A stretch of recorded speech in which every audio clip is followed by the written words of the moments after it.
Send things over to Chris Samino with a look at our forecast. Hopefully, Halloween and the marathon are in the clear. Yeah, based on what's coming tomorrow, we dodged the bullet for both of those events, I think, from the stormy weather. But it's going to get a little rough around here during the day tomorrow, especially. Showers start to break out overnight tonight, drifting up from south to north across the area.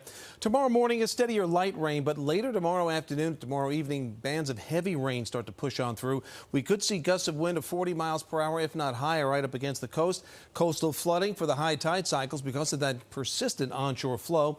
And it's going to remain windy for Halloween, but at least it will be a drier day and evening. But we still could see gusts close to 40 miles an hour on Halloween as well. Meantime, temps generally low to mid 50s. No big changes anywhere you go, north, south, east, or west with that. A lot of clouds today. Some breaks here and there. Some lucky folks got to see a little more sun than others. A little bit of light rain now draped right along the Jersey coastline here, southern end of Ocean County and on further south. That's from that persistent flow off the water. Our storm is sitting right back in here, and it will start to make a move in our direction. Already beginning to show signs of that. The leading edge of the heavier bands of rain into West Virginia, western sections of Virginia, western Pennsylvania. All of this moisture will start to slide from south to north. So you can see on Futurecast as we go through the evening, not much happening early. Around midnight, some light rain starts to break on out. And then as we go through the early morning commute, this is 637, still mainly a light rain, maybe to the north and east, not raining at all.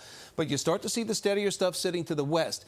That starts to fill on in. So by 2 o'clock tomorrow afternoon, starting to see pockets of moderate rain, your temps upper 50s to around 60, and the wind ramping up out of the east and southeast. The rain really picks up in intensity, though, I think between 4 and 6 p.m., especially pushing across the city, pushing across Long Island, Hudson Valley into Connecticut. And in these heavier downpours, you're likely going to see some pockets of local street and highway flooding. So if you live at a home or on a street that has one of those sewers and catch basins in front and there's a lot of leaves covering, make sure to get the leaves out of the way so this water can drain off. Overnight, it dries out. So for Halloween, we're back to, I think, kind of a mix of clouds and sunshine, some cool temperatures, but strong gusty winds. Certainly going to have those tomorrow. Notice in the morning starting out gusts 30, 35, by afternoon 40, maybe even a little bit higher, right on into the evening commute.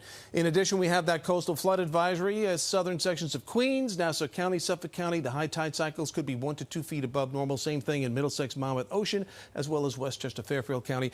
Could be a little beach erosion out there as well as the pounding surf. 49 your low tonight with showers developing, like I said, from south to north. And the 7-day forecast, we get a break. It does dry out for Halloween, but it's windy. The wind eases on Saturday.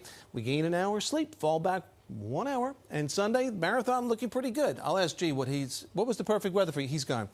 Whatever the perfect weather was. He was just here. He was supposed to answer that. And for Election Day, we're looking at sun and clouds. A nice one, though, with temperatures near 60 degrees.